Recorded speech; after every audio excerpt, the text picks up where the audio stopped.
Oke, sebenarnya Assalamualaikum warahmatullahi wabarakatuh. Baik teman-teman semua, kita akan lanjutkan pembahasan materi tentang array. Jadi di minggu lalu kita sudah membahas tentang bagaimana sih kita bisa mengubah nilai atau elemen di dalam sebuah array. Nah, untuk kali ini, untuk eh, lanjutannya, kita akan melanjutkan pembahasan masih berkaitan dengan array, yaitu pada manipulasi data pada array. Tapi di sini kita akan lebih fokus sekarang kita melanjutkan bagaimana sih kita bisa menambah elemen pada array. Nah, jadi perlu teman-teman ketahui, kita itu di dalam sebuah array itu tidak hanya bisa menampilkan saja, kita tidak hanya bisa mengubah nilainya, tapi kita juga bisa menambahkan elemen di sebuah array. Nah, contohnya seperti apa? Jadi di sini pada dasarnya ketika kita ingin menambahkan elemen di dalam sebuah array itu ada tiga metode yang bisa kita gunakan. Nah, kita akan bahas satu persatu ya. Oke, eh, jadi seperti ini teman-teman. Kalau teman-teman lihat di sini, sebuah contoh, kita memiliki sebuah array, namanya adalah array numbers, yang mana isinya itu ada elemen 10, 20, dan 30. Berarti di dalam sebuah array numbers, dia memiliki tiga elemen atau tiga nilai, yaitu angka 10, 20, dan 30. Nah, kita bisa menambahkan data lagi di dalam array number ini gitu ya. Yang awalnya 3 kita bisa tambahkan menjadi 4, 5, 6, dan seterusnya. Nah, di sini salah satu cara untuk menambahkan array itu kita bisa menggunakan perintah append. Nah, append ini perintahnya cukup mudah. Teman-teman cukup menuliskan nama variabel arraynya, kemudian titik append, lalu buka kurung, masukkan nilai yang ingin kita tambahkan. Nah, di sini kita contohnya kita akan menambahkan angka 40 ini di dalam sebuah variabel array, yaitu array number. Sehingga kita cukup menuliskan numbers titik append 40. Nah, setelah kita lakukan operasi ini, ketika kita memunculkan lagi outputnya, kita akan cek apakah arraynya sudah berubah atau tetap gitu ya. Kita bisa print numbers dan ternyata dia outputnya sekarang ada 4 nilai.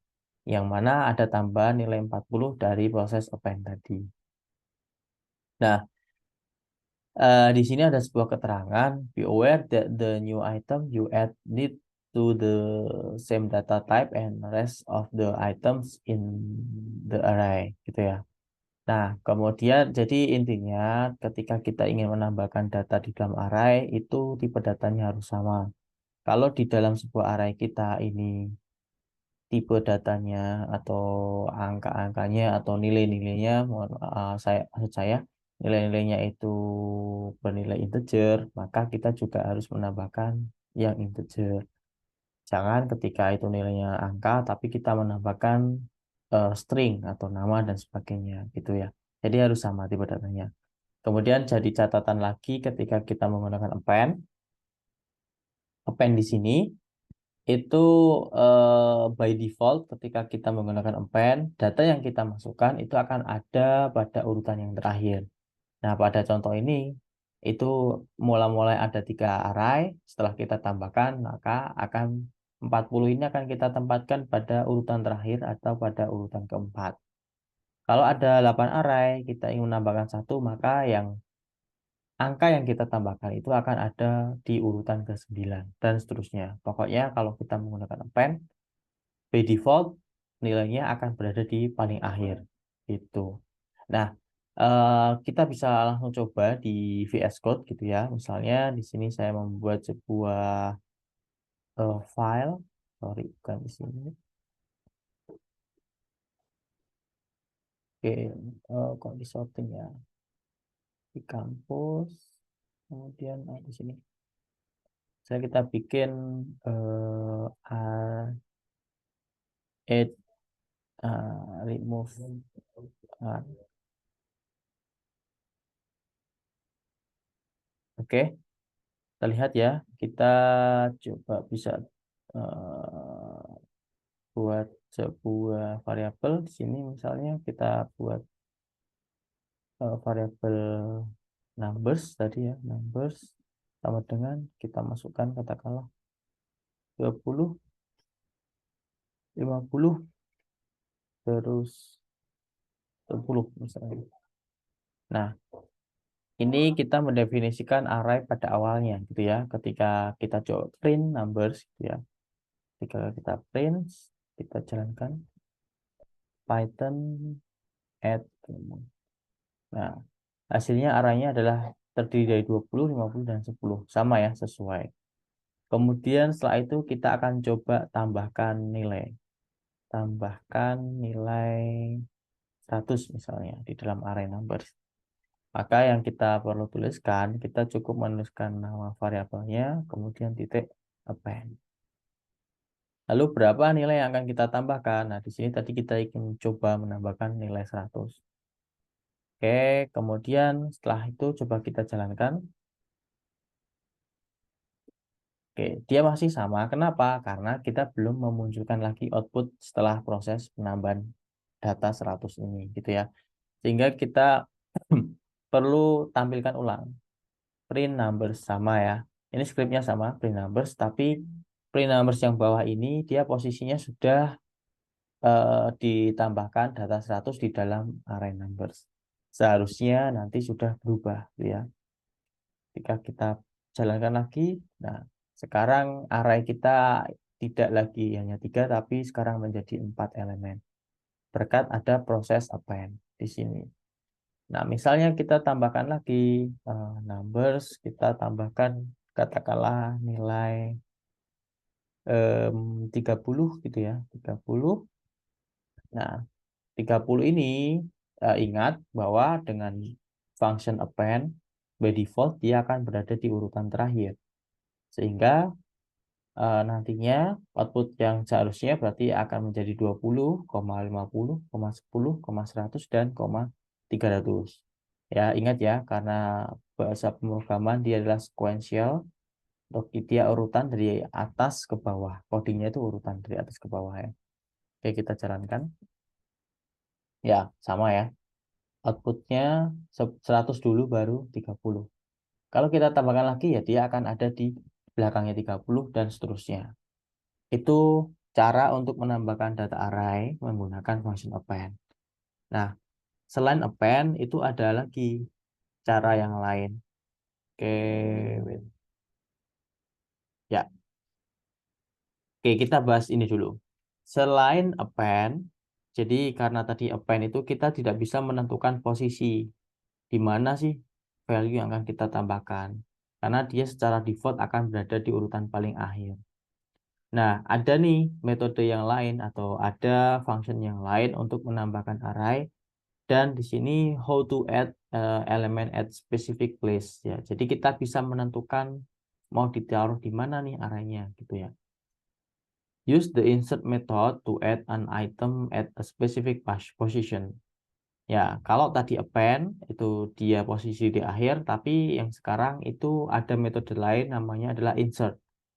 Nah, dengan insert kita bisa menambahkan sebuah item array di posisi yang tertentu yang kita inginkan. The insert function takes two arguments.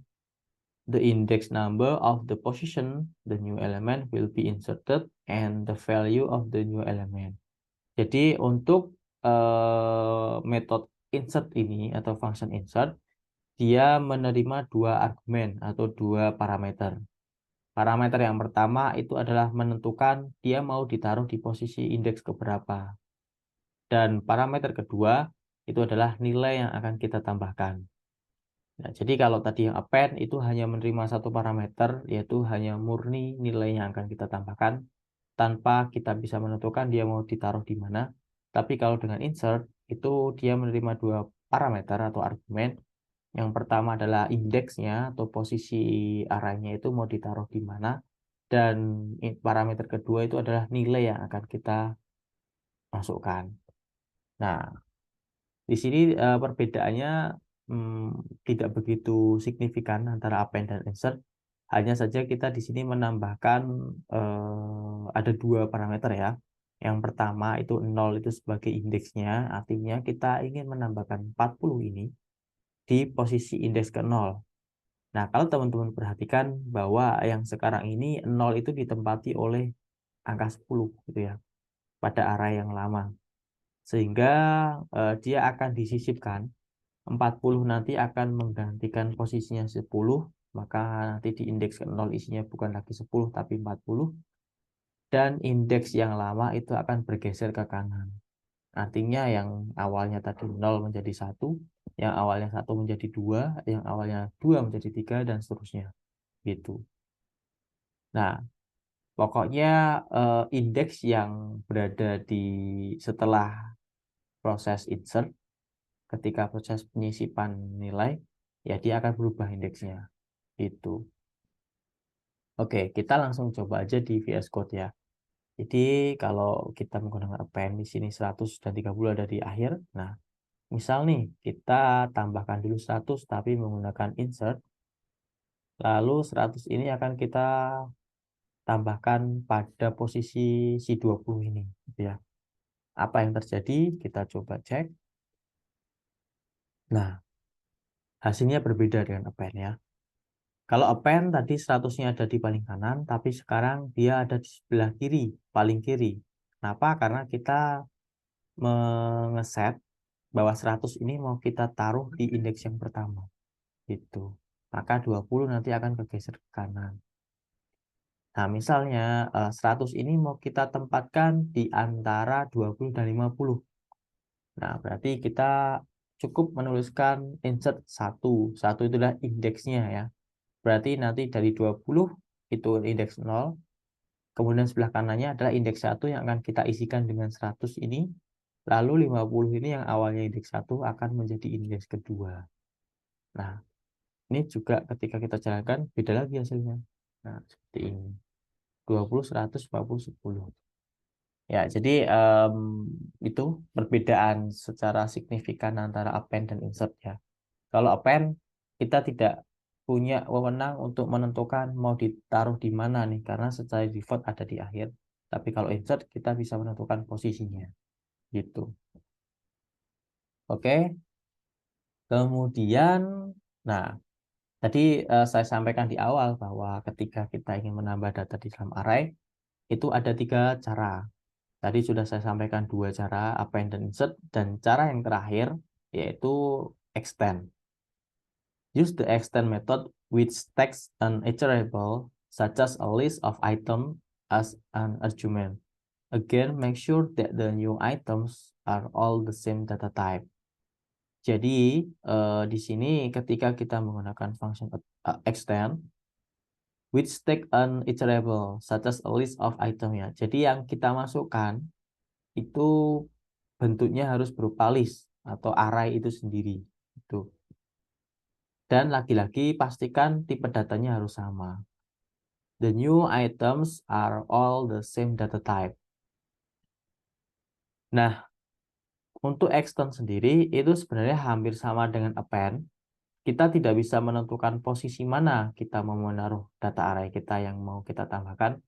Tapi, kalau extend itu bisa menambahkan lebih dari satu data. Kalau append tadi hanya one by one ya, atau satu persatu kita tambahkan. Tapi kalau extend kita bisa langsung 2 sekaligus, 3 sekaligus, 4 sekaligus, bahkan n sekaligus gitu ya. Nah, contohnya tadi saya balikan ke contoh append. Oke, nah ketika kita lihat di sini teman-teman, kita ulangi ya. Kita mau menambahkan angka 100 dan 30 di dalam sebuah array. Maka kita perlu memanggil function append ini 2 kali. Kalau misalnya kita ingin menambahkan 10 nilai, ya kita panggil append-nya 10 kali. Kayak gitu. Nah, untuk mengantisipasi itu, kita bisa menggunakan function extend. Nah, tapi di sini extend itu yang diinputkan bentuknya harus berupa array atau list. Jadi, ini saya komen, kemudian cukup teman-teman tulis nama variabel array-nya, kemudian extend. Lalu ingat, bentuk array-nya dia ciri-cirinya adalah square bracket ya, atau kurung kotak. Kemudian kita tambahkan 100,30. Cukup satu baris, tapi dia sudah bisa menambahkan 2 nilai pada sebuah variabel array. Itu. Ketika kita jalankan, hasilnya sama. tidak ada bedanya. Gitu. Nah, misal kita mau menambahkan 5, oke, nggak masalah. Kita cukup tulis aja berapa nilai yang akan kita tambahkan. Seperti ini misalnya, cukup satu baris, tapi kalau dengan append kita harus panggil 5 kali. Gitu. Nah, kita jalankan hasilnya sama. Dia langsung masuk ke array semua. Gitu. Itu eh, 3 metode untuk menambahkan data di dalam sebuah array. Yang pertama ada append, kemudian ada insert, dan ada extend yang terakhir ini. Saya akan mengulas sedikit sebelum saya lanjut pada proses untuk menghapus data elemen. Untuk append sendiri, dia menambahkan single item satu persatu, tapi kita tidak bisa menentukan posisinya. By default ada di akhir gitu. Kalau insert, dia juga single, tapi kita bisa menentukan posisi mana yang mau kita tambahkan. Mau kita sisipkan data array yang baru gitu. Untuk extend, dia hampir sama dengan append, tidak bisa menentukan posisi, tapi dia bisa menambahkan multiple data ya. Tidak lagi single, tapi multiple. More than one, lebih dari satu, bisa 2, 3, 4, dan seterusnya. Itu 3 metode untuk menambahkan data array. Oke. Next. Oke. Nah, jadi ini materi terakhir em, di materi tentang array gitu ya. Sebelum kita masuk pada matriks di array 2 dimensi. Jadi yang kita pelajari selama 2 minggu yang lalu gitu ya sampai minggu ini itu masih berkaitan dengan array 1 dimensi. Nah, di mana kemarin kita sudah belajar tentang bagaimana menampilkan data dengan looping. Kemudian kita juga bisa mengubah nilainya. Kita juga bisa menambah ini tadi yang baru saja kita bahas. Ya, oh ya, oke. Tadi ini kalau kita mau nampilkan tinggal seperti biasa ya, for x in numbers, kemudian print x. Nah, biar kelihatan. Nah, hasilnya seperti ini. Ini yang kita print tadi ya. Kalau ini biar cepat tadi saya hanya menampilkan data array aja. Gitu.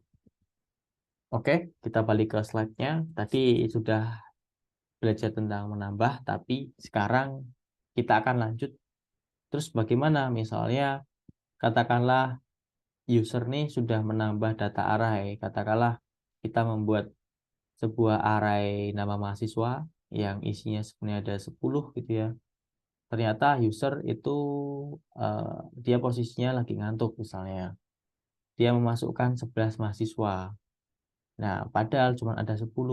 Nah, bagaimana untuk menghilangkan data ke-11 ini biar dia 10? Nah, itu ada caranya. Di sini yaitu untuk meremove value from array. Untuk menghapus array atau menghapus elemen di dalam array itu ada 2 cara. Nah, yang pertama itu kita bisa menggunakan remove. To remove an element from an array, use the remove method and include the value as an argument to the method. With remove, only the first instance of the value you pass as an argument will be removed. Nah, jadi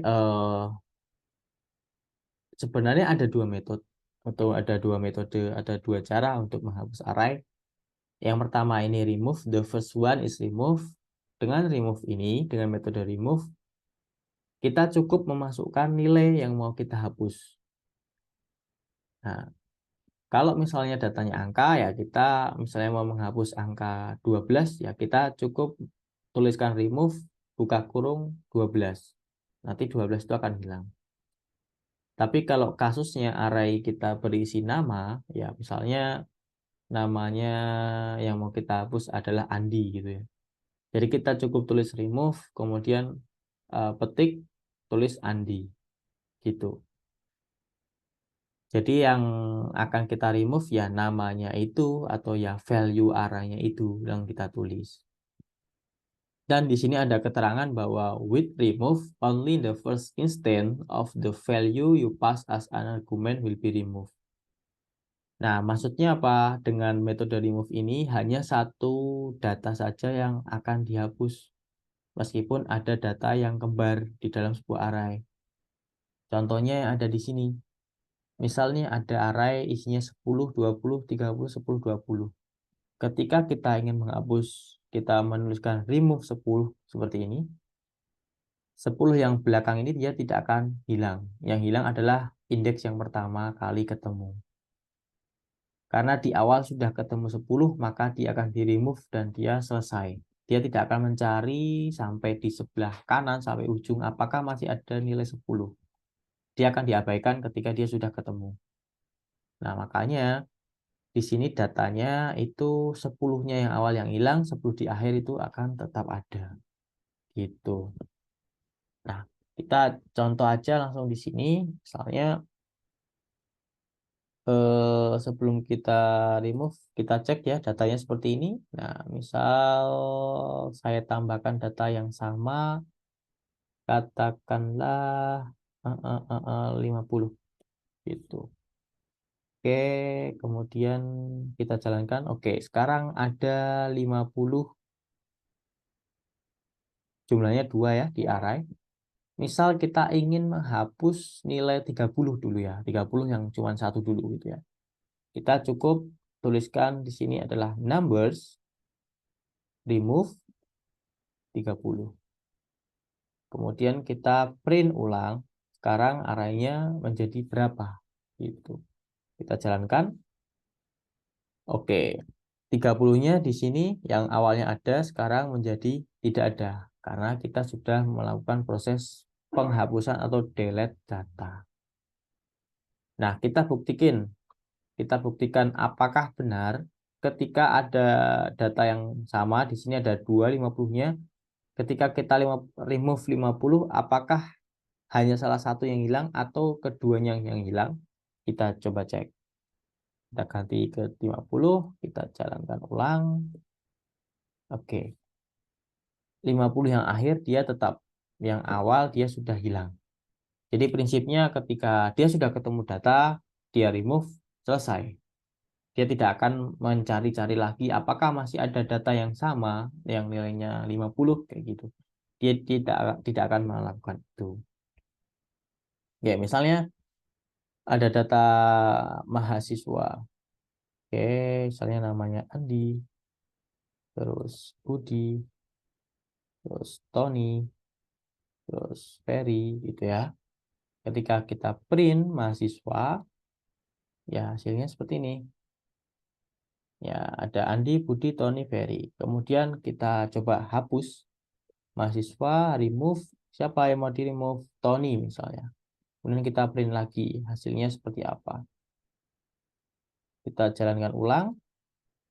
Oke, sekarang Tony sudah hilang. Tinggal Adi, Budi, dan Ferry. Gitu. Nah, jadi ini tidak hanya berlaku untuk angka, tapi bisa digunakan untuk data string juga ya. Itu dengan remove. Oke. Nah, kemudian di sini teman-teman perhatikan, remove ini itu dia memiliki sebuah kelemahan. Apa itu gitu ya? Khususnya kelemahannya ditujukan untuk data yang berupa string. Misalnya nama seperti ini ya. Nama kan dia ada yang hurufnya berawal dari huruf kapital, ada yang enggak gitu ya. Contohnya di sini hurufnya kecil semua. Ketika kita menggunakan metode remove, nilai yang akan kita hapus, yang kita pas, yang kita taruh di parameter itu harus sama plug.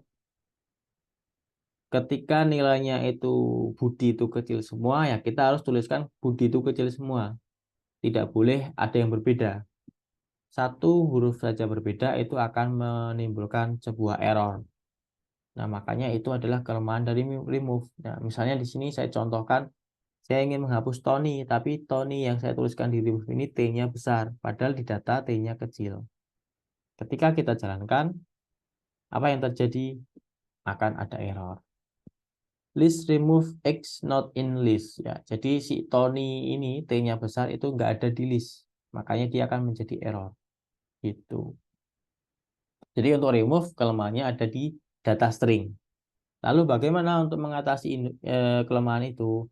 Ada salah satu ada satu lagi metode yang fungsinya sama untuk remove data, yaitu adalah POP, ya, POP, POP.